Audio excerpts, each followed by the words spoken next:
में राजस्थान सरकार द्वारा अनूपगढ़ को जिला बनाने की घोषणा, तब से इस इलाके के लोगों पर खुशियों का जो अंबार है वो झलका देखा जा सकता है। जिला बन चुका है, अनूपगढ़ को सौगात मिल चुकी है, लेकिन इस सौगात के पीछे जो संघर्ष रहा है, इस सौगात के पीछे जो दास्तान है, जो इतिहास लिखा गया है, वो भी किसी से अनछुआ नहीं है। जी, मैं बात कर रहा हूं जिला बनाओ संघर्ष समिति के उन 11 सालों के लंबे सफर को, जिन्होंने 11 साल तक लंबा सफर तय किया और इस जिला बनाने की मुहिम को सफलता तक पहुंचाया।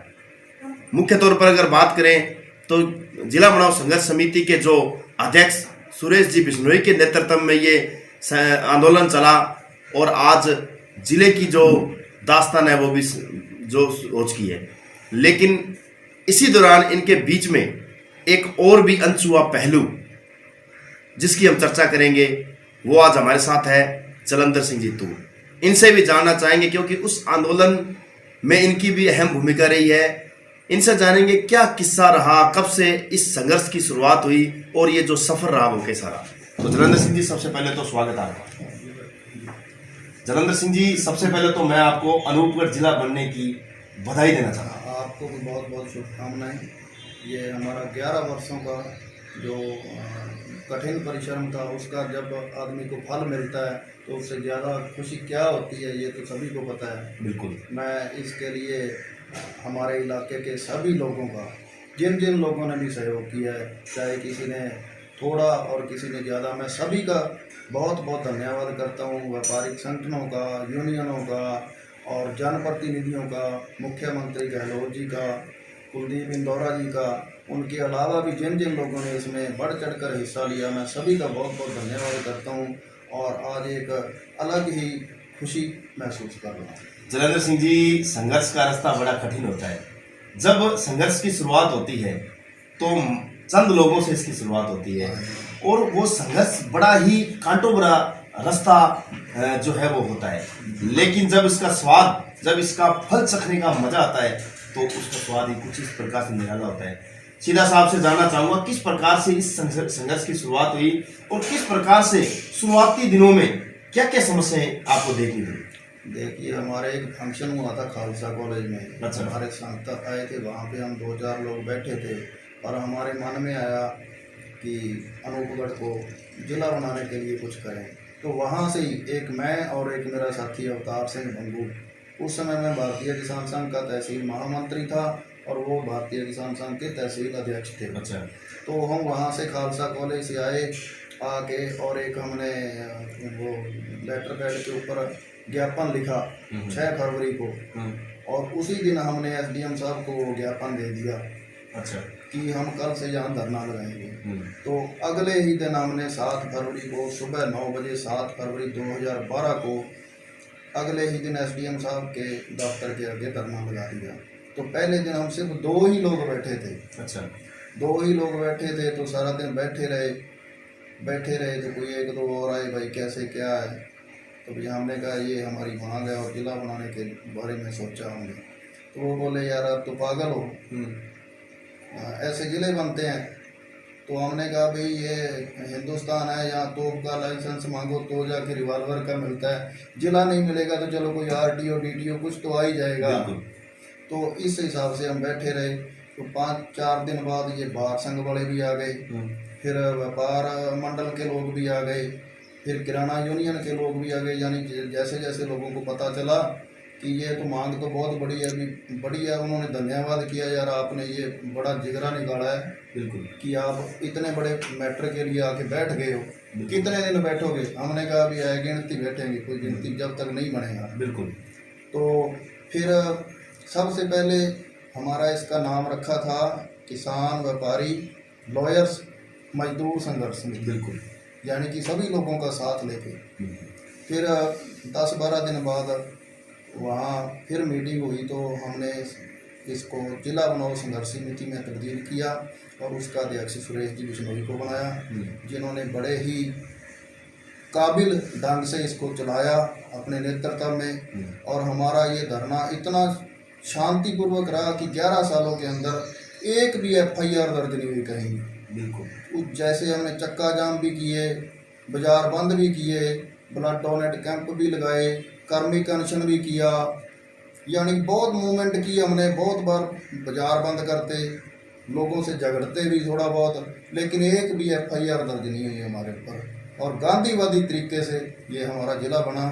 मैं धन्यवाद करता हूँ हमारे अध्यक्ष जी का, जिन्होंने अपनी सूझबूझ से इस आंदोलन को सिरे चढ़ाया। और सारी दुनिया का, यहाँ के लोगों का, मैं सभी का बहुत बहुत धन्यवाद करता हूँ। अच्छा धर्मेंद्र साहब, एक बात बताइए, बिल्कुल 11 सालों के बाद में संघर्ष की जीत हुई है, और आज जिन लोगों को इस इलाके को जरूरत थी, जिस जिले की वो जिला, आज वो साकार हुआ है उनका सपना। लेकिन बात करेंगे किस प्रकार की यात्राएं की इस दौरान, जैसे मतलब आप जयपुर भी गए, आपकी जो कमेटी है वो जयपुर पैदल भी गई, इसके अलावा और मुख्य तौर पर अगर बात करें तो क्या क्या मतलब इसमें जो है वो आपने मतलब दिनों को देखे? मैं आपको एक किस्सा बताता हूँ। हाँ जी। 10 अक्टूबर को हम यहाँ से, हमने पैदल 2 अक्टूबर को पैदल यात्रा शुरू की जयपुर के लिए। जयपुर के लिए हम 100 लोग निकले थे, जिसमें 25 विकलांग थे। ठीक है, 100 में से 25 विकलांग थे, जरनैल सिंह जम्मू के नेतृत्व में। ठीक है। उसने बेचारे ने बहुत मेहनत की है। अच्छा।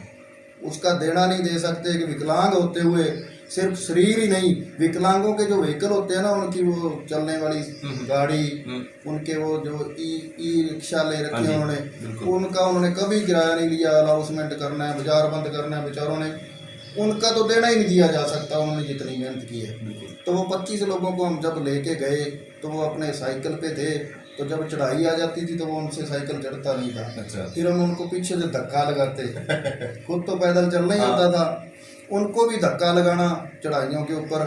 फिर चढ़ा लेते तो फिर अब वो ढलान आ जाती तो फिर वो भागने का डर, फिर उसको पीछे खींच के रखते। अच्छा। तो ये बहुत परेशानियां हुई। फिर वो बेचारे विकलांग जो थे, कभी उनको जैसे वॉशरूम जाना है तो उनको उतारना, फिर उसको बैठाना वापस, यानी कि इतने बुरे दिन भी देखे हैं कईयों के। तो बेचारों के हमें वो लैटरिंगें भी साफ करनी पड़ी। बिल्कुल। तो संघर्ष बहुत किया है। एक बार हमारा जो पानी वाला था ना टैंकर, वो बड़ा आगे निकल गया। अच्छा। आगे निकल गया तो गर्मी तो होती है, आपको पता है। एक आदमी वो मतीरा लेके जा रहा था, अच्छा, तरबूज। तो मैंने कहा भाई साहब, हमारा तो पानी वाला साधन निकल गया, अच्छा, तो आप हमें ये मतीरा दे दें तो हमारी प्यास भी बुझ जाए और हम भूख भी ठीक हो जाए। अच्छा। तो वो बोला ये तो मैं अपने बच्चे के लिए ले जा रहा हूँ। तो मैंने कहा ऐसे करो, आप पैसे ले लो, हमें ज़रूरत है इसकी। कहा नहीं, मैं पैसे में भी नहीं दूँगा। अच्छा। हमने उसको 100 रुपये बोल दिया उस टाइम, तो वो 10-20 का हुआ, लेकिन उसने हमें वो मतीरा नहीं दिया। अच्छा। तो वो दृश्य था ना, जो वो हमारा सीना फटने वाला था। बिल्कुल। ये एक जरूरतमंद व्यक्ति को उस आदमी ने दर्द नहीं समझा। मरने की कगार पे थे हम उस टाइम।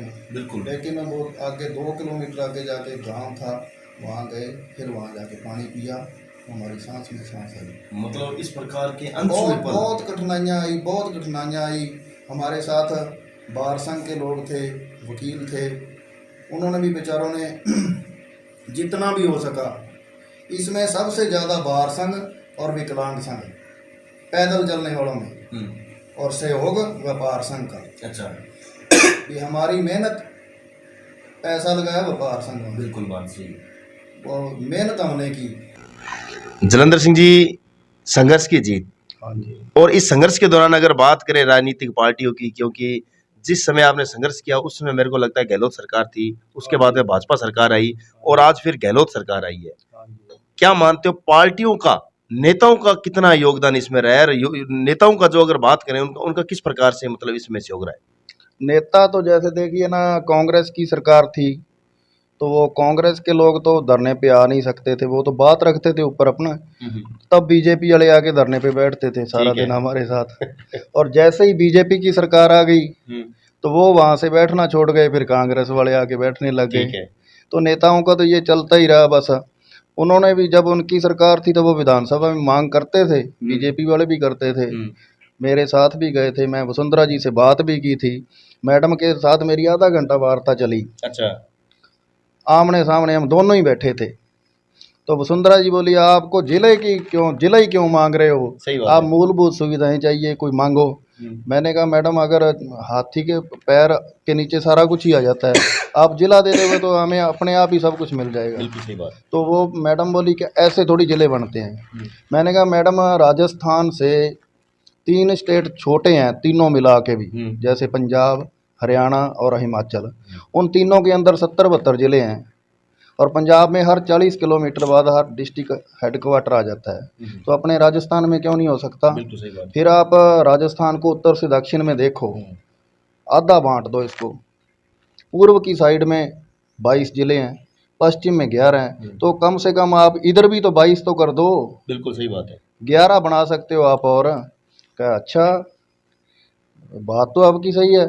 तो वो उन्होंने बहुत पॉजिटिव बात की अच्छा। कि अभी हमने अगर ज़िले बनाए तो आपका ज़िला ज़रूर बनाएंगे, लेकिन उन्होंने कोई घोषणा ही नहीं की ज़िलों की। अच्छा।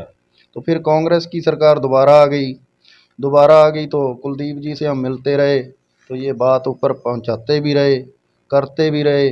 कई बार बात हमने की कुलदीप जी से, तो वो आगे बात बताते रहे सारी। अब उन्होंने जैसे सारे संगठनों से बात की, वहाँ लेके गए, सीएम साहब से मिले, तो सीएम साहब ने उस दिन कह ही दिया था कि मैं यहाँ तो घोषणा कर नहीं सकता, विधानसभा चलेगी तो आप निश्चिंत रहें। उन्होंने इशारा तो कर दिया था, उस दिन ही हमें लग गया था कि भी अपना नंबर अब पक्का है, अपना ज़िला बन ही जाएगा। ये जैसे ही 17 मार्च को घोषणा हुई तो मेरे दोस्त का मेरे पास फ़ोन आया, अच्छा। क्या तूर साहब ज़िला बन गया। हाँ। मुझे यकीन ही नहीं हो रहा था कि यार ये अपना ज़िला बन गया। बिल्कुल बड़ी बात है। बहुत बड़ी बात है। तो जैसे ही ज़िले की बात का सुना तो हम सारे वहाँ ज़िला बनाओ धरना पे इकट्ठे हुए, वहाँ पे रंग गुलाल खेला, फिर बाज़ार में होते हुए सभी लोगों के साथ गए, लोगों ने भी। अच्छा तूर साहब, एक आपकी फोटो बड़ी वायरल हो रही है, हाँ जी। पैरों में छाले। वो फोटो सोशल मीडिया पर आग की तरह फैल रही है, हर एक व्हाट्सएप ग्रुप खोले तो उसमें फोटो नजर आ रही है। क्या कितना खुद को खुश नसीब मान रहे हैं, कितना उन छालों पर खुद को मरहम लगा हुआ मान रहे हैं आप? आज तो ऐसे लग रहा है कि वो छाले नहीं थे, जैसे कोई गुलाब के फूल हों, वैसे फील हो रहा है। अच्छा। वो बात है जब हम जयपुर पहुंचे थे ना, जयपुर पहुंचे तो वहाँ मीडिया वाले आए तो उन्होंने मेरे हालात देखे। अच्छा। मेरे से चला नहीं जा रहा था मुझे। फिर उन्होंने बड़ा पॉजिटिव बात की, सरदार जी यार आपने लगता है बहुत मेहनत की है, आप बैठो। फिर उन्होंने आपकी जैसे अब आप मेरे साथ बैठे हो। अच्छा। तब इतना अपने पास सोशल मीडिया का सिस्टम नहीं था। हाँ जी। नहीं तो वो पूरी चीज़ अपने पास होती। तो उन्होंने फिर वो वहाँ पे वो स्नैप्स लिए, तो अगले दिन अखबार में भी लगाया। अब जयपुर में हमारे पास वो अवेलेबल तो हो नहीं सकते थे अखबार भी, क्या पता किस में आई है, ना हमने पूछा। वो पत्रकार बेचारा अगले दिन मुझे वो अखबार दे के गया। अच्छा अच्छा। तो अखबार दे के गया तो उसके बाद उसकी वो कटिंग थी पड़ी हुई, उसकी कटिंग की वो फ़ोटो निकाली थी मैंने। अच्छा। वो फेसबुक पे लगाई हुई थी, वो अब किसी ने उठा के उसको वायरल कर दिया दोबारा। अच्छा। तो वो बहुत छाई हुई है, मेरे पास बहुत मैसेज आ रहे हैं लोगों के, क्या ये आपके छालों का अब आपको बेनिफिट मिल गया है, कैसा लग रहा है। मैं बहुत अच्छा लग रहा है।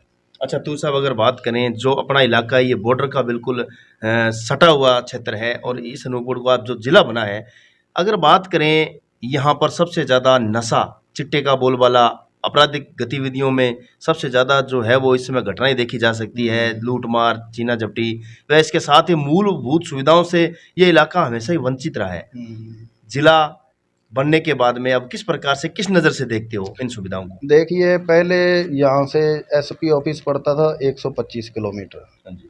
और एजेंसियाँ भी सारियाँ जो सारी एजेंसीज होती हैं, जैसे सीआईडी हो गई या इन जो भी राह हो गई, ये एजेंसियां पूरे ज़्यादा नाम तो मुझे आते नहीं हैं, वो सारी डिस्ट्रिक्ट हेडक्वार्टर पे ज़्यादा होती हैं। तो अब अपने ज़िला बन गया है, तो अब एसपी यहाँ बैठेगा, एसपी यहाँ बैठेगा तो वही कानून व्यवस्था भी दुरुस्त होगी। और ये जो चोरी होती है, नशे बढ़ते हैं, ये सब के ऊपर लगाम तो लगेगी ज़िला बनने से। बॉर्डर से हीरोइन आती है, अब यहाँ कितने केस हो चुके हैं हमारे यहाँ, 32 से हो गया, वहाँ 30 एपीडी हो गया। यहाँ पे तो बहुत बार हेरोइन के पैकेट वो ड्रोन के जरिए फेंकते हैं, और लोगों को भी बड़ी परेशानी होती है, जिसके खेत में गिर दिए जाते हैं, बेचारा किसान परेशान होता है। तो उन चीज़ों से निजात तो मिलेगी। बिल्कुल तूर साहब, आपने सही कहा, निजात मिलेगी। तूर साहब, अब अंतिम सवाल, 11 सालों के संघर्ष के बाद में एक असीम खुशी का माहौल है, क्योंकि जो आपके बच्चे, जो यहाँ की पीढ़ी, वो जब भी इस जिले की तस्वीर को देखेगी तो बयां करेगी वो तस्वीर कि इन इन लोगों का रहा है इसमें संघर्ष, हाँ जी, हाँ। क्योंकि यादें रहती है, बाकी सब चला जाता है। क्या कहना चाहेंगे चैनल के माध्यम से, क्या संदेश देना चाहेंगे? मैं तो यही कहना चाहूँगा कि आदमी को ज़िंदगी के अंदर दुनिया से हट के अलग तरीके से कुछ ना कुछ करना चाहिए। अपने अंदर ये जज्बा रखना चाहिए, एक सोच रखनी चाहिए कि अपने ये करना शुरू किया है तो ये इसको रिजल्ट तक भी लेके जाएंगे। जिस दिन हम वहाँ बैठे थे ना, धरना लगाया, तो हमको लोगों ने पागल कहा था, पागल रोज़ ही कहते थे। विकलांगों को बेचारों को कह देते थे। हमारे एक यहाँ नामवर आदमी है, नाम तो मैं नहीं लूँगा, यानी कि वो विकलांगों के लिए कहते थे कि ये खुदिये बैठे हैं, ये इनसे जिला बनता है। अच्छा। तो ऐसी ऐसी बातें हमने सुनी हैं, लेकिन आज हमें ये वो बड़ा फील हो रहा है कि जैसे भी अमर ही हो गए हम तो।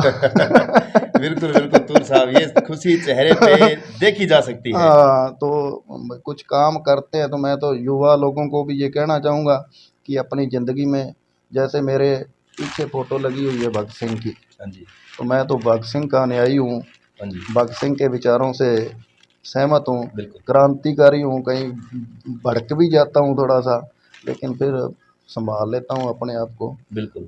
आगे भी मैं एक मूवमेंट शुरू करने जा रहा हूँ, अभी आपको बताऊँगा तो नहीं, अच्छा लेकिन एक बड़ी है मूवमेंट, जिले की तरह ही है वो भी, अच्छा, वो शुरू करेंगे। जल्दी उसके नतीजे भी देखने को मिलेंगे। हाँ, वाहिगुरु जी कृपा करेंगे, उसके भी नतीजे मिलेंगे। शुक्रिया जलंधर सिंह जी। तो ये थे आज हमारे साथ जलंधर सिंह जी तूर।